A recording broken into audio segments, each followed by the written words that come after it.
हा घोडा बघताय ना? या छोट्या अंगणात या घोड्याला काय मिळत असेल? आजूबाजूचा परिसर जास्त हिरवगार आहे, पण हा घोडा या अंगणातच येतो. खूपदा मनात आले, या घोड्याला काहीतरी खायला द्यावे. एखादी पोळी किंवा भात किंवा शुगर क्यूब्स. अगदी बार्बीसारखे. जसे बार्बी आपल्या घोड्याला म्हणजे मॅजेस्टीला आणि स्टेसी पेपरला शुगर क्यूब्स देतात ना, अगदी तसेच. पण नंतर लक्षात आले, असे केल्याने त्यांनाही डायबिटीजसारखे आजार झाले तर? नाही, ते शक्य नाही. पोटॅटो चिप्स आणि कुरकुरे खाऊन आपल्या इवल्या मुलांचे काय हाल झाले ते लक्षात आले.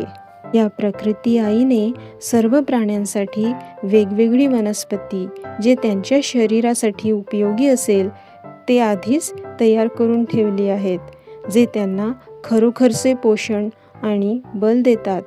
त्यामुळेच आपल्या या निसर्गामध्ये असंख्य प्रकारचे झाडे, फूल, गवत, औषधीय वनस्पती उगवलेले दिसतात, होय ना?